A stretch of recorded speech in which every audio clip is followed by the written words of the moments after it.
अस्सलामु अलैकुम वरहमतुल्लाहि वबरकातुह। अल्हम्दुलिल्लाह वस्सलातु वस्सलामु अला रसूलिल्लाह व अला आलिहि व अस्हाबिहि अजमईन, अम्मा बाद। मेरे प्रिय साथियों और तमाम दीनी और इस्लामी भाइयों, आज हमारा ये 9वां पाठ है और आज हम इस्तिआना, इस्तिआज़ा, इस्तिगासा, ये 3 चीज़ों के बारे में आज हम कुछ बातें सीखेंगे। इस्तिआना का मतलब मदद तलब करना, हेल्प और सहायता मांगना। इस्तिआज़ा मतलब पनाह तलब करना, शरण मांगना। और इस्तिगासा का मतलब भी यही होता है, सहायता और हेल्प मांगना। इंशाल्लाह मैं इसकी तफसील और इसकी व्याख्या क्या है संक्षिप्त में आपको समझाने का प्रयास करूँगा। जो इस किताब के लेखक हैं वो कहते हैं कि वह दलीलुल इस्तिआना, अर्थात इस्तिआनत मदद की दलील है जो हम पढ़ते हैं। इय्याका नअबुदु व इय्याका नस्तईन, कुरान की सबसे अफजल सूरत, सबसे उत्तम और महान सूरत सूरतुल फातिहा, जो हम हर नमाज में पढ़ते हैं, कंपलसरी है, अनिवार्य है पढ़ना। उसी की एक आयत है, इय्याका नअबुदु व इय्याका नस्तईन, अर्थात ऐ अल्लाह हम तेरी ही इबादत करते हैं और तुझी से मदद चाहते हैं। मेरे भाइयों, अरबी का एक ग्रामर, एक रूल है कि जब मफ़ऊल को, यानी कॉमन वर्ब, जो मफ़ऊल क्रिया में जो होती है, यानी जिस पर फ़ाइल का फ़ेल वाक़ हो, उनको जब हम मुक़द्दम करते हैं, यानी पहले जिक्र करते हैं उसका, तो ये निश्चित कर देता है, इस बात को ताकीद के साथ निश्चित करके बताता है कि ये अल्लाह हम तेरी ही इबादत करते हैं। ये हस्र, दलीलुल हस्र है, यानी अल्लाह हम तेरी इबादत करते हैं। नहीं, इसका मतलब क्या होगा, इसका अर्थ ऐ अल्लाह हम तेरी ही इबादत करते हैं, बस। व इय्याका नस्तईन, और अल्लाह हम तुझी से मदद चाहते हैं। हम हर नमाज में ये कहते हैं और फिर अल्लाह के साथ शिर्क करने लगते हैं। परेशानी होती है तो अपने बाबे को बुलाना शुरू कर देते हैं। कोई भी परेशानी आई, अल्लाह के दरबार को छोड़ करके मज़ार का चक्कर काटना शुरू कर देते हैं। मेरे भाइयों, अल्लाह से मदद मांगिए, अल्लाह ताला आपका हेल्प करेगा, आपका सहयोग और सहायता करेगा, आपकी मदद करेगा इंशाअल्लाह ज़रूर। तो इसका मतलब यही है। हदीस शरीफ के अंदर है, अल्लाह के रसूल सल्लल्लाहु अलैहि वसल्लम ने बयान फरमाया, वइज़ा इस्तअनत फस्तईन बिल्लाह, जब तुम मदद तलब करो तो केवल एक अल्लाह से मदद मांगो। ये केवल एक अल्लाह से मदद मांगो। मेरे भाइयों, अब यहाँ बहुत सारे लोग धोखा खा जाते हैं। बहुत सारे लोग कहते हैं केवल एक अल्लाह से मदद मांगनी है तो बीमार होते हो तो मुस्तशफ़ा यानी हॉस्पिटल क्यों जाते हो, कोई परेशानी आती है तो किसी दूसरे के पास सामान मांगने क्यों जाते हो। मेरे भाइयों, इसमें लोग धोखा देते हैं और भ्रमित कर देते हैं। आप समझने की कोशिश कीजिए कि असल इस्तिआनत का अर्थ क्या है और कौन सी मदद हम केवल एक अल्लाह से मांगेंगे, कौन सा हेल्प और सहयोग केवल एक अल्लाह से मांगेंगे, और किस सहयोग, किस मदद में हम एक दूसरे को भी उसमें सहभागी कर सकते हैं, एक दूसरे से भी मदद मांग सकते हैं। तो आइए मैं बताता हूँ आप लोगों को मदद मांगने के इसके 5 किस्में, इसके 5 प्रकार हैं। नंबर 1, अल इस्तिआनतु बिल्लाह, यानी केवल एक अल्लाह से मदद मांगना, यानी अदृश्य में, गायब में, जिसकी मदद केवल एक अल्लाह कर सकता है। मिसाल के तौर पे हमारे पापों को कौन क्षमा करेगा, केवल एक अल्लाह। अगर हमारे संतान नहीं हैं, संतान प्रदान करने वाला कौन है, केवल एक अल्लाह। अगर आदमी संतान प्रदान करने के लिए किसी और से मदद मांगे, या बीमार है तो सेहत दिलाने के लिए, सेहत याबी के लिए, स्वस्थ होने के लिए किसी और से मदद मांगे, तो यह सरासर शिर्क है। इस तरह से और तमाम मामलात में वो जघन्य और घोर अपराध है, सबसे बड़ा पाप है, अल्लाह इसको कभी भी माफ़ नहीं करेगा। दूसरे नंबर पे आपस में एक दूसरे से मदद तलब करना। अल्लाह ने इसका हुक्म दिया है, मेरे पास पैसे नहीं, मुझे कुछ पैसे दे दीजिए, आज मेरे पास खाना नहीं, मुझे कुछ खाना दे दीजिए, मुझे हेल्प चाहिए, इस तरह की और तमाम चीज़ें। भाई मेरा ये सामान नहीं उठ रहा, थोड़ा सामान उठवा दीजिए, पानी चाहिए, दूसरों से पानी मांग के पी लें। भाई अल्लाह ने इसका हुक्म दिया। अल्लाह ताला ने फरमाया, व तआवनु अलल बिर्रि वत तक़वा वला तआवनु अलल इस्मि वल उद्वान, तुम भलाई के काम में, अच्छे काम में, नेक काम में, तक़वा और परहेजगारी के काम में, सत्कर्म में एक दूसरे का सहयोग करो, एक दूसरे का हेल्प करो, एक दूसरे का मदद करो। अल्लाह ने इसका आदेश दिया है। मैं सुना था एक वीडियो में, उसमें कोई आलिम थे, कह रहे थे कि ये कहते हैं अल्लाह से मांगो, अल्लाह से मांगो, तो सुबह होती है तो बीवी से रोटी क्यों मांगते हैं। मेरे भाई, वो पागल लोग होते हैं जो इस तरह से कहते हैं। अल्लाह से क्या मांगना है और बीवी से क्या मांगना है उसको पता ही नहीं है। तो इसी वजह से अल्लाह ने क्या आदेश दिया है कि तुम आपस में एक दूसरे की मदद करो, दूसरे की मदद करो, उससे मदद चाहो। अल्लाह ने इसका आदेश दिया है, बुराई में नहीं, गलत काम में नहीं, पाप में नहीं, अच्छे काम में, नेक काम में, भले काम में अल्लाह ने इसका आदेश दिया है। व तआवनु, इस्तिआनत ही से है, ये कोई दूसरा लफ्ज़ नहीं है, कोई दूसरा शब्द नहीं है। तो हमको इस बात को समझने की कोशिश करें। दूसरे नंबर पे, तीसरे नंबर पे ये है कि जैसे हमारे सत्कर्म हैं, अच्छे आमाल हैं, अच्छे कर्म हैं, अल्लाह ताला ने फरमाया कि वस्तईनु बिस्सब्रि वस्सलाह इन्नल्लाहा मअस साबिरीन, अर्थात तुम नमाज और धैर्य अर्थात सब्र के साथ, सहनशीलता के साथ अल्लाह की मदद तलब करें। यहाँ पे वस्तईनु है, लेकिन आप गौर करें, क्या कोई ऐसा कहता है अल मदद ए नमाज, अल मदद ए सब्र? ऐसा कोई नहीं कहता। मतलब सब्र कीजिए, नमाज पढ़िए और इस अपने सत्कर्म को वसीला बना करके अल्लाह से दुआ कीजिए, अल्लाह ताला आपकी मदद करेगा। तो यहाँ पे बा का मतलब ये है कि इनको वसीला बनाइए, ये नहीं अब अल्लाह ताला ने नमाज से मदद तलब करने का आदेश दिया है, वस्तईनु बिस्सब्रि वस्सलात, देखो नमाज से मदद तलब करने का अल्लाह ने आदेश दिया है। कुछ लोग कहते हैं देखो ये नमाज जो है, क्या कहते हैं नमाज, ये तो अल्लाह नहीं है, ये तो गैरुल्लाह है। मेरे भाइयों ये सरासर गलत है। नमाज अल मदद ए नमाज कोई ऐसा नहीं कहता, जो मूर्ख होगा वही कहेगा। नमाज पढ़ के, रोज़े रख के, सत्कर्म करके, अच्छे अमाल करके अल्लाह से मदद तलब कीजिए, अल्लाह ताला आपकी जो है मदद, आपके दुआओं को, आपके प्रार्थना को, आपकी विनती को अवश्य सुनेगा। तो ये नंबर है तीसरा, यानी इस तरह से मदद करना, यानी इस तरह से वसीला बना करके मदद मांगना, ये जायज़ है। चौथे नंबर पर है ऐसी मदद तलब करना ऐसे लोगों से जो सामर्थ्यवान उस पर नहीं है।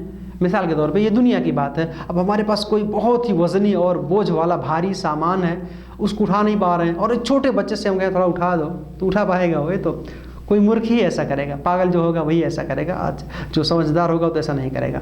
पाँचवें नंबर पे जो सबसे बड़ा घोर अपराध, जघन्य अपराध है, सबसे बड़ा पाप है मेरे भाइयों, वो है अल्लाह के अलावा किसी और से मदद तलब करना। जी, ये सबसे बड़ा पाप। अब जो हमारे दुनिया से हमारे पूर्वज चले गए, अगरचे वो अल्लाह के कितने ही प्रतिष्ठित भक्त क्यों ना हो, कितने ही पहुँचे हुए क्यों ना हो, दुनिया से चले गए, अदृश्य में, गायब में, हम उनसे मदद तलब नहीं कर सकते। बीमार हैं, पुकारेंगे केवल एक अल्लाह को।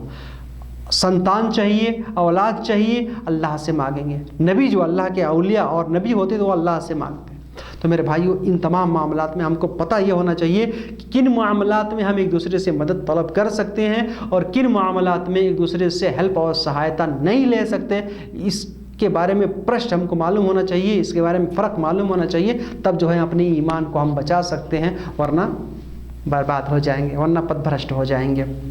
तो मेरे भाई मैं संक्षिप्त में बातें कर रहा हूँ, बातें बड़ी लंबी हैं, बस मुख्तसर में आप जान लीजिए कि मदद के बहुत सारे प्रकार हैं, उसमें से कोई प्रकार ऐसे हैं जो जायज़ हैं और कुछ ऐसे प्रकार हैं जो नाजायज़ और हराम हैं, जो शिर्क हैं, जो जघन्य और घोर अपराध हैं। मेरे भाइयों दूसरे नंबर पे है इस्तिआज़ा। इस्तिआज़ा का अर्थ होता है शरण, शरण प्राप्त करना, शरण चाहना, किसी की पनाह में जाना, पनाह तलब करना। परेशानी आ गई कोई, भाई मुझे बचा लो, इसको इस्तिआज़ा बोलते हैं। अल्लाह ताला ने फरमाया कुल अऊज़ु बिरब्बिन नास, ए नबी सल्लल्लाहु अलैहि वसल्लम आप कह दीजिए कि मैं लोगों के रब के पनाह में आता हूँ। ये लास्ट में जो सूरतें हैं सूरतुल फलक और सूरतुन नस, इसमें यही सारी बातें बताई गई हैं। तो मेरे भाई इस्तिआज़ा का भी मतलब हमको समझना चाहिए, और इस्तिआज़ा के भी बहुत सारे प्रकार हैं। नंबर एक, कुछ इस्तिआज़ा यानी कुछ शरण, कुछ पनाह ऐसे हैं केवल हम अल्लाह से मांग सकते हैं, अल्लाह के अलावा और किसी से नहीं मांग सकते। मिसाल के तौर पे कोई अकेले हैं, कोई हमारे साथ नहीं है, किसको पुकारेंगे? केवल एक अल्लाह को पुकारेंगे। इसी तरह से अल्लाह के जो कलिमात, अल्लाह के जो सिफ़ात हैं, जो अल्लाह के सिफ़ाती नाम हैं, उसके ज़रिए भी हम अल्लाह को मदद के लिए पुकार सकते हैं। अऊज़ु बिकलिमातिल्लाहि ताम्माति मिन शर्रि मा खलक़, मैं अल्लाह के संपूर्ण कलिमात के ज़रिए अल्लाह का शरण चाहता हूँ जो अल्लाह ताला ने पैदा किया है, जिसको अल्लाह ताला ने जिसके अल्लाह ने सृष्टि की है। तो मेरे भाई इस तरह से भी हम अल्लाह का शरण मांग सकते हैं। ये इतनी प्यारी दुआ है ये, अऊज़ु बिकलिमातिल्लाहि ताम्माति मिन शर्रि मा खलक़। आप सल्लल्लाहु अलैहि वसल्लम ने फरमाया अगर कोई यात्रा में है और अगर कहीं वो रुकना चाहता है, वो इस दुआ को पढ़ लेगा, जब तक वहाँ पर रहेगा वहाँ पर कोई उसको क्षति नहीं पहुँचा सकता, कोई उसको वहाँ पे हानि नुकसानी नहीं पहुँचा, कोई भी चीज़ उसको जो है नुकसान उसको नहीं पहुँचा सकती, यहाँ तक कि वो उस मकाम को छोड़ दे, वहाँ से आगे बढ़ जाए। तो हमको इस दुआ को पढ़ते रहना चाहिए मेरे भाइयों। तीसरे नंबर पर यह है कि ऐसी मदद या ऐसे लोगों के शरण में जाना या उनसे शरण प्राप्त करना, उनसे शरण चाहना, उनसे पनाह तलब करना जिस पर वो लोग सामर्थ्यवान नहीं हैं, तो ये सरासर शिर्क है। अल्लाह ताला ने कुरान में फरमाया सूरह जिन्न के अंदर, व अन्नहु कान रिजालुम मिनल इंसी यऊदून बिरिजालिम मिनल जिन्नि फज़ादूहुम रहक़ा। इंसानों में से कुछ ऐसे लोग हैं जो जिन्नातों से शरण प्राप्त करते थे। ये होता क्या था, जब लोग सफ़र करते थे यहाँ पे अरब में, तो जब ये लोग रात में रुकते थे कहीं सीवान में यानी रेगिस्तान में, तो क्या करते थे, जो कहते थे कि यहाँ पे जो जिन्नात हैं हम उनके शरण में उनसे शरण मांगते थे। अल्लाह ताला ने फरमाया फ़ज़ादूहुम रहक़ा, इसकी वजह से जिन्नातों का घमंड और बढ़ गया। वो तो सोचते थे अपने आप को हम तो बहुत बड़े हो गए, ये लोग हमसे अपना शरण मांगते हैं, हमको अपना पूज्य और उपास्य बना लिए हैं। मेरे भाइयों, ये जायज़ नहीं है। कहीं आप अकेले में हैं तो जिन्नातों की शरण या इसी तरह से गौस, इस तरह से जो हम लोग अपनी तरफ से हमने बना लिया है, कहते हैं ये बड़े पहुँचे हुए हैं, ये हमारी मदद करने के लिए आ जाएंगे। मेरे भाइयों, नहीं, कहीं भी ऐसी जगह पर हैं, अल्लाह की शरण मांगिए, अल्लाह की पनाह मांगिए, इंशाअल्लाह ताला आपके लिए काफ़ी हो जाएगा। अल्लाह ताला आपकी हिफाजत फरमाएगा इंशाअल्लाह। और सूरह फलक और सूरह नास में हमको यही सारी बातें सिखाई गई हैं। आप तर्जुमे के साथ और तफसीर के साथ जो है पढ़ने की कोशिश कीजिए, प्रयास कीजिए। मेरे भाई, उसी तरह से जो है कुछ शरण ऐसा है जो जायज़ है, जो हम मांग सकते हैं दूसरे से, है ना, इसको भी हमको समझना चाहिए। मिसाल के तौर पे अब हम जा रहे हैं और दुश्मन शत्रु अचानक से हमारे ऊपर आक्रमण कर दिए, तो हम भाग के किसी घर में छुप सकते हैं। ये जायज़ है, अल्लाह ने इसका हुक्म दिया है। ये नहीं कि भाई वहाँ भी अल्लाह से शरण मांगो, नहीं। कहीं हम जा रहे हैं और किसी परेशानी आ गई तो फ़ौरन जो हमारी मदद कर सकता है, हमको बचा सकता है, हमको अपनी हिफाजत में ले सकता है, हम उसका शरण ले सकते हैं। अल्लाह के रसूल सल्लल्लाहु अलैहि वसल्लम ने बयान फरमाया, सही बुखारी के अंदर हदीस है कि जब फितना होगा, अनकरीब बहुत ज़्यादा फितने फसाद होंगे, ईमान बचाना मुश्किल हो जाएगा, उपद्रव, रक्तपात, उत्पात होंगे, उस वक़्त जो है आप सल्लल्लाहु अलैहि वसल्लम ने फरमाया कि अल-क़ाइदु खैरुम मिनल क़ाइम, जो बैठा होगा वो खड़े इंसान से बेहतर होगा। और फरमाया कि जो खड़ा होगा वो चलने वाले से उत्तम और अफजल होगा, और जो चल रहा होगा वो दौड़ने वाले से, भागने वाले से उत्तम और अफजल होगा। और इसी में आप सल्लल्लाहु अलैहि वसल्लम ने बयान फरमाया, मन तशर्रफ़ लहा तस्तशरिफ़हु, जो इन फितनों में जाएगा, थोड़ा सा झांक कर भी देखेगा, ये फितने उसको पकड़ लेंगे, खींच लेंगे अपनी तरफ, अपने में डाल लेंगे उसको, ये भी उस फितने में मुलवित हो जाएगा। फरमाया फमन वजद मलजअन औ मआज़न फलयुइज़ बिह, ऐसे अवस्था में, ऐसे हालात में फितनों से बचने के लिए, अपने ईमान को बचाने के लिए, गलत कामों से बचने के लिए कोई भी बंदा कहीं भी कोई स्थान पाए वहाँ पे शरण प्राप्त कर ले। कहीं भी किसी इंसान के शरण में अगर वो जाना चाहे जहाँ उसका ईमान बच सकता है, जहाँ वो अपने आप को बचा सकता है, तो उसमें चला जाए और उनसे जो है वो सुरक्षा मांगे और उनकी सुरक्षा में चले जाए, उनसे शरण मांग ले।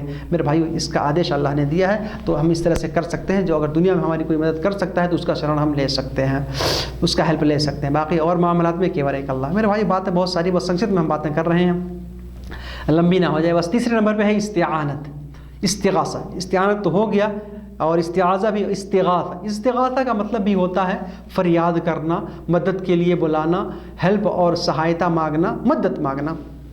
अल्लाह ताला ने फरमाया, इज़ तस्तगीथून रब्बकुम फस्तजाब लकुम, जब तुम लोग अपने रब को मदद के लिए पुकार रहे थे तो अल्लाह ने तुम्हारी बातों को सुन लिया और तुम्हारी हेल्प के लिए जो है अल्लाह ने तुम्हारी मदद की।